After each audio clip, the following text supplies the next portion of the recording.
All right, guys, what's going on? It is Monday, August the 9th. We are getting into the thick of the transfer window. I'm back with my man, Sam Wassermann. Sam, what's going on, buddy? Not much, Chris. I'm just chilling. What's going on with you? Just chilling, still basking in that 1-0 victory, preseason or not. Hey. Tottenham gets the better of Arsenal. It's a good day for me to show up here and talk some footy, but we're going to go. Obviously, the huge news is what happened with Lionel Messi and Barcelona, unable to reach a contract agreement due to the La Liga rules, financial fair play, and just the overall state of their finances not proper. By all accounts, it looks like Lionel Messi will be heading to PSG and signing a 2-year agreement with the French capital team. Now, Sam, you're hearing that they actually have the Eiffel Tower booked for tomorrow?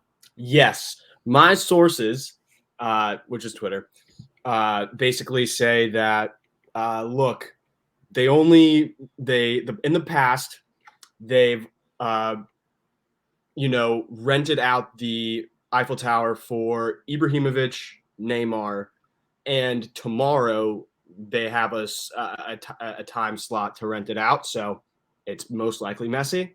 It's like, yeah, of course you're going to announce players like him at the top. Speaking of Zlatan Ibrahimovic, did you hear about the comments he had, though? He said that if Messi really loved Barcelona, he should have just stayed and played for free. He's like, what? There was no way to figure it out. He's like, it really doesn't sound like there was no way to figure it out. Listen, do you agree with Zlatan, or do you think he's just being an asshole? It's Zlatan. He's a dick, right? But he's funny. Oh, he's hilarious. He's funny. He's a dick, but he's funny. So yeah. I think, listen, Messi was saying, look, like I tried to offer a pay cut. I would have taken a pay cut. At the end of the day, Messi really does not need the same wages he's on. The guy, makes just as much from his endorsements. So he's loaded, right? Like that's not a question. He's got money flying out the ass. I would think though, like if average Joes like us, like if you loved the club and you had history there, you would do anything it really took. I would take a pay cut. But listen, it's just Zlatan being a dick. He offered 50%, right? And then he said that he never heard again. So that's all they asked. Who knows what they would have allowed?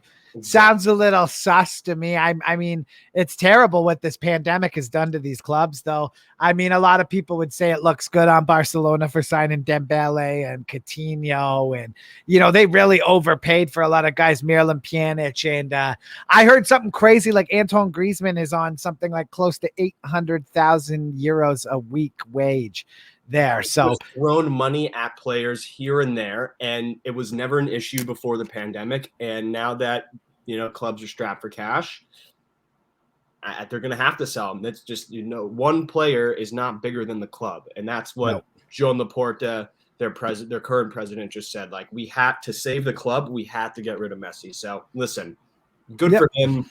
Let him move on. Let him go bag goals. He's going to do it anyway. So I want to move things to England here and talk about Manchester City. They wrap up £100 million deal and sign Jack Grealish from Aston Villa, who we're going to get into in a sec. But I was surprised to see Man City nowhere near Lionel Messi, didn't talk, didn't pitch, nothing. Sounds like there is growing optimism from Manchester City that they can make a deal happen with Tottenham for Harry Kane. Now, I know that Harry Kane and the new manager, Nuno, were supposed to meet today to have like a socially distanced, face-to-face. And I'm sure Harry Kane's going to reiterate his desire to leave the club. Mm-hmm. I know that Nuno said that he expects Kane to be in the lineup against Manchester City on Sunday. It will be interesting to see how it all plays out before then. But the fact that they weren't in there trying to get Messi, who they could have just got on a free, there's always the talk that he wants to play 2 more years in Europe and then end his career in the MLS and try that out, which they do own the New York team there. Would have made a lot of sense for them to go into Messi. You think that they're sparking back up here on Harry Kane? Did they maybe get a jolt from Kane's side to be like, listen, if you want me, you're going to have to pay the price. Daniel Levy isn't going to move. Exactly. And I think since we last spoke last week, right, he as in Kane came out with that whole, he posted like this his reaction to what's been going on in the media. Yeah, said that he wasn't actually late. He was always planning to come back, which was absolute horseshit. It's bullshit. Listen, they have to say it, but yeah, I agree. I think, Pep most likely said something to Messi. If you're a top club in Europe, you most likely reached out to his camp. And there's no way that a manager like Pep Guardiola didn't reach out to Messi's camp. I just think, listen, they just threw $100 million at Jack Grealish. They are made of money, but to a certain extent, they can't drop $300 million in one window. They can, but is it likely? No, but not with financial fair play and everything else involved. Exactly. Right? If that's now, my thing is, as I noticed after Man City played a friendly the other day, Pep said, Bernardo Silva wants to leave. I wonder if that is a player that could get mixed in with some cash for Harry Kane. I think Bernardo Silva at Tottenham is a good spot for him. He'd be a top guy there. He would be absolutely in the lineup every single match, right? Which is not going to be the case. Even more so now that they added Jack Grealish into the fold. When you talk about Riyad Mahrez and De Bruyne and just all the attacking options they have up front, Sterling exactly. Jesus, it just never ends. It never ends. The thing with Pep, though, he likes to always switch it up. And so Bernardo Silva is a player who wants 100% guaranteed game time. Yeah, he wants to be a crucial player. I think, though, this new director of football at Spurs, Pachirici or whatever his name is, the guy. Paratici, yeah. He he's coming in and he's doing bits. He just, I think Spurs is now a very attractive club to come to. They got the stadium. They have the top players. If you keep Kane, which will, right? Like it's, who knows? Who knows? It could go either way. And you add Bernardo Silva and you have Son and you just revamped your center defense, I think this club will become more attractive as the season goes on. And let's see, I think as an Arsenal fan, right, I'm just going to say I think Spurs are going to have a great season. I think they're going to have a great season. Yeah, I think if they manage to hang on to Harry Kane, they should. I mean, look at they're talking to proper players. They had a deal they thought accepted with Inter Milan for how do you pronounce his first name? Lautaro Martinez. Yeah, Lautaro. And that's just one of those things that sucks because Chelsea end up paying the price for Lukaku to come back, and now it's like they're not going to be able to sign Martinez because they don't want to lose both guys this window. But if you're Martinez and you see the club's financial situation, I mean, Inter Milan are in big financial trouble. They've just replaced Romelu Lukaku with Edin Dzeko. So you got Edin Dzeko there now. I mean, listen, Dzeko still bags goals in Serie A or whatever, but he's old, right? I think that Inter, aren't they in? I mean, last I saw, they had to go into they're in a real bad financial state. Yes, they are. They're in a really bad financial situation, and they've been getting a lot of backlash from the fans and the ultras at Milan.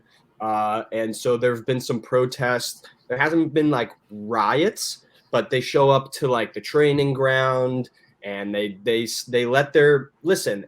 At this point, if your club is in a downward spiral in terms of your finances, if I was a fan of Milan and I lived in Italy and I could go let the fucking owners know how I felt, I'd 100% do it. It's justifiable. It's annoying. You're going to lose your top striker. You're going to replace him with an older guy who still bags goals, but still. And then you're basically losing two of your best players. You already lost Ashraf Hakimi, who is probably to PSG. Yeah, exactly. One of your biggest assets. So listen, Milan are fucked. That's just what it is. And it sucks, but they're going to lose some of their best players. And that's just what's going to happen. Yeah, it'll be interesting to see what happens in the Italian league there with Inter Milan. I still think that there's players that they got to move out, and it'll be certainly interesting to see. Now, I want to say I thought Danny Ings, he already bagged the goal for Aston Villa. That's good for them. You know, they got serious money, and now for Grealish, that was certainly interesting to see. But I mean, you look around Europe right now, there's still so many deals to be done. Yeah. And, you know, by the time the deadline ends and, you know, the season will already be 3 or 4 games in. Yeah, we got 2 more weeks to go until this window is closed. Yeah. I think there's going to be a lot more deals to go. And can I just say, though, like that Danny Ings transfer was so out of left field. Right? I had no idea he was even available, let alone that he would go over to Villa. Like, exactly. I thought Danny Ings was going to end up at a top 7 or 8 club. But the thing is, I think that Villa this season, right, they've done everything they can to strengthen their squad, and I don't think it's done. I still think they got money to spend. They got like the 3rd richest owner in the league, and Grealish just brought in $100 million. So they're gonna try to invest for sure. Yeah, they're gonna try to invest a little bit more. They're gonna be a force this season, and I think Ings fits perfectly into their system, and he's a tough, rugged player who is reliable in front of the goal and just fucking seems to, for whatever reason at this age in his life, he can still bag them in one of Europe's top leagues. So I don't know. And I think, Villa this season, I'm not looking forward to playing them. I don't know about you, but it's gonna be cool. No, they're going to be one of those teams that cause a lot of teams trouble, I think. One thing I want to touch on here quickly before we go, Romelu Lukaku already completed his first